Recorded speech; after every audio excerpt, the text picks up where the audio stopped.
ఇవాల్టి వీడియోలో నేను చేయబోయే రెసిపీ ఒక చక్కటి స్వీట్ రెసిపీని చేసి చూపించబోతున్నానండి. ఇవాల్టి రెసిపీ వచ్చేసి బెల్లం అన్నం అండి. దీన్ని గూడాన్నం అని కూడా అంటారండి కొంతమంది. అటువంటి గూడాన్నాన్ని ఎలా ప్రిపేర్ చేయాలో ఇవాళ చూపించబోతున్నాను.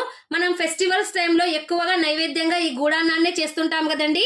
అలాంటి రెసిపీని పర్ఫెక్ట్ కొలతలతో ఎలా చేయాలో చూపించబోతున్నానండి. రెసిపీని ఎక్కడా కూడా స్కిప్ చేయకుండా లాస్ట్ వరకు చూడండి. నా వీడియో నచ్చినట్లయితే ఒక లైక్ చేయడం మాత్రం మర్చిపోవద్దండి. ఇంకా ఎవరైనా నా ఛానల్ను సబ్స్క్రైబ్ చేసుకొని వాళ్ళు ఉంటే తప్పకుండా సబ్స్క్రైబ్ చేసుకోండి. నేను చేసేటటువంటి ఈ గూడాన్నము వారం రోజులు ఉంచుకున్నా కూడా సరే అండి, అది చెడిపోదండి. కరెక్ట్ కొలతలతో ఎలా చేస్తున్నానో ఒకసారి మీరు కూడా చేయండి. ఒకవేళ నా వీడియో నచ్చినట్లయితే మీరు కూడా ఒకసారి తప్పకుండా ట్రై చేయండి. చూడండి, ఇక్కడ నేను బెల్లమన్నం చేసుకోవడం కోసము ముందుగానే ఒక గ్లాస్ బియ్యాన్నండి, కరెక్ట్ ఈ కొలతతో ఒక గ్లాస్తో బియ్యాన్ని ఒక గంట ముందే నానబెట్టుకున్నానండి. ఇప్పుడు దీన్ని ఈ పాత్రలోనికి వేసేసి రైస్ని బాగా కుక్ చేసుకుందామండి. బియ్యము బాగా నానాలండి. చూడండి, ఈ రైస్ని ఇందులోనికి వేసేసుకుంటున్నాను. ఇక్కడ ఒక గ్లాస్ రైస్కు 4 గ్లాసుల వాటర్ని వేసుకోవాలండి.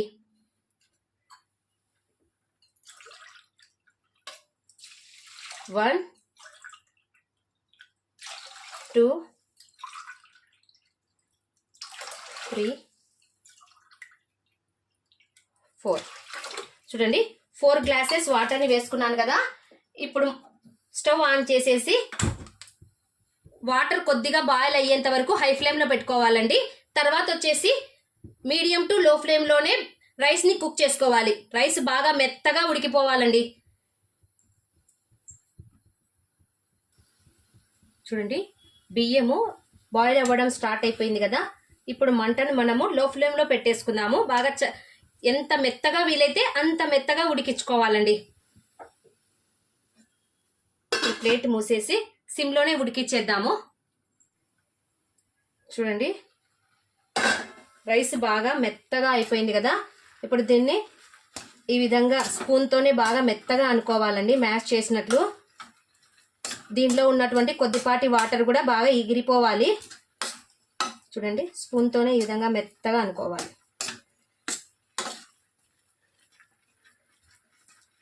ఇప్పుడు నేను చేసే గూడాన్నము కనీసం అంటే వారం రోజులైనా సరే అండి అలాగే నిల్వ ఉంటుందండి. అస్సలు చెడిపోదండి. మీరు కూడా ఒకసారి తప్పకుండా ట్రై చేయండి.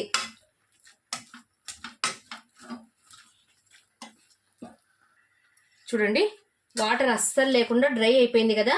ఇప్పుడు ఇందులోకి నేను ఏ గ్లాస్తో అయితే నేను రైస్ని తీసుకున్నానో సేమ్ అదే గ్లాస్తో 3 గ్లాసుల బెల్లాన్ని వేసుకుంటున్నానండి.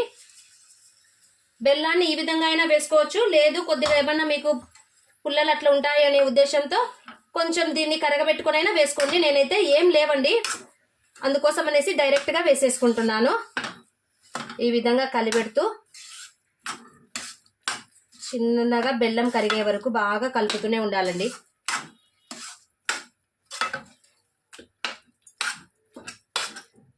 మూడు గ్లాసుల బెల్లాన్ని వేయడం వల్ల ఇది ఎన్ని రోజులైనా చెడిపోకుండా అలాగే ఉంటుందండి.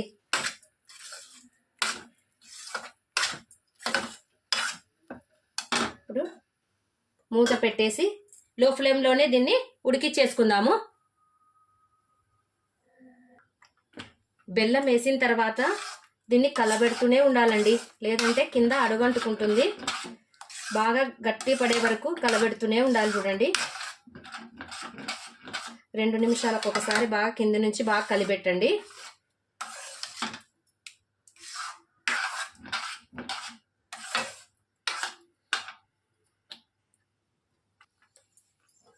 చూడండి, బెల్లం అంతా చక్కగా కరిగిపోయింది.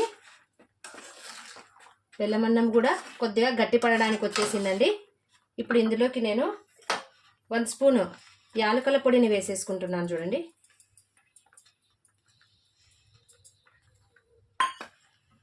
ఒకసారి కలిపేసేద్దాము.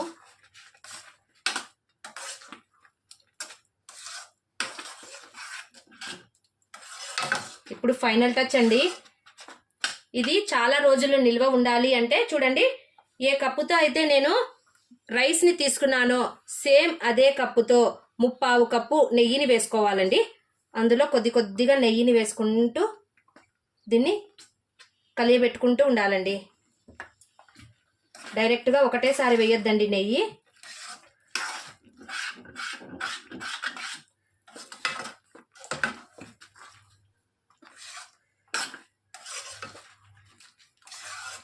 చూడండి బాగా నెయ్యిలోనే బాగా ఉడుకుతుందండి రైస్.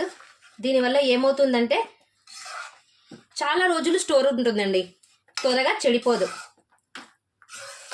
ఇది తినే కొద్దీ తినాలనిపిస్తుందండి, మనిషికి వెగటు కూడా పుట్టదండి. కావాలంటే మీరు ఒక్కసారి ట్రై చేసి చూడండి. చూడండి రైస్ నెయ్యిని బాగా అబ్జర్వ్ చేసుకుంటుంది కదా. నెయ్యి బాగా రైస్ పీల్చుకున్న తర్వాత మనం మిగిలిన నెయ్యిని వేసేసుకుంటూ ఉండాలి. ఒకవేళ చూడండి కింద అడుగంటుతుందండి, మనము కలిపెట్టకపోతే. కలియబెడుతూనే ఉండాలండి. కానీ చాలా అంటే చాలా టేస్టీగా ఉంటుందండి. మనం రెగ్యులర్గా చేసుకునే దానిలా కాకుండా తినే కొద్దీ తినాలనిపిస్తుందండి.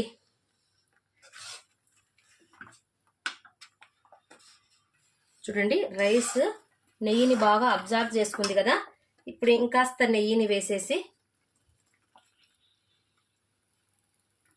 చూడండి ఇందులో నేను సగం వరకు నెయ్యిని వేసుకున్నాను. ఇంకా 1/4 కప్పు నెయ్యి ఉందండి. దీన్ని మనము డ్రై ఫ్రూట్స్ ఫ్రై చేసుకోవడానికి యూజ్ చేసుకుందామండి.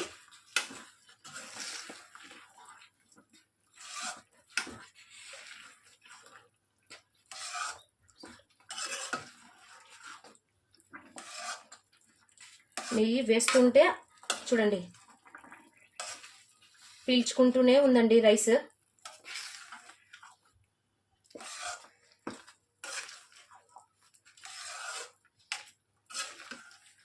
ఒక్కసారి టేస్ట్ చూసారంటే మళ్ళీ మళ్ళీ చేసుకొని తినాలనిపిస్తుందండి మీకు.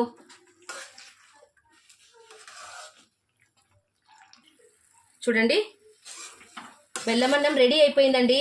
ఇప్పుడు స్టవ్ ఆఫ్ చేసేసుకొని మనం దీంట్లోకి డ్రై ఫ్రూట్స్ని ఫ్రై చేసేసుకుందాము. చూడండి ఇప్పుడు మిగిలినటువంటి ఈ నెయ్యిని ఇందులోనికి వేసేసుకుంటున్నాను.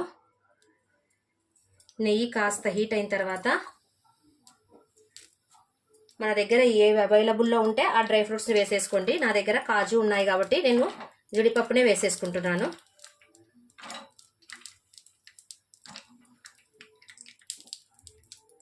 బాగా దూరగా వేయించుకోవాలండి.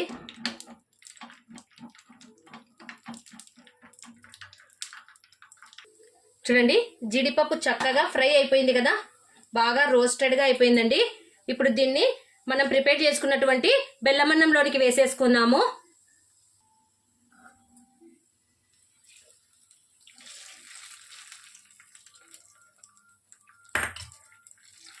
అంతా ఒకసారి కలిపేసుకోవాలండి. అంతేనండి, చాలా అంటే చాలా సింపుల్గా గుడాన్నం రెడీ అయిపోయింది కదండి. చూడండి కలర్ కూడా ఎంత చక్కగా వచ్చేసిందో, చూస్తుంటేనే నోరు ఊరిపోతుంది కదా. ఎప్పుడెప్పుడు చేసుకోవాలా అనిపిస్తుందా? మీరు కూడా తప్పకుండా ట్రై చేయండి.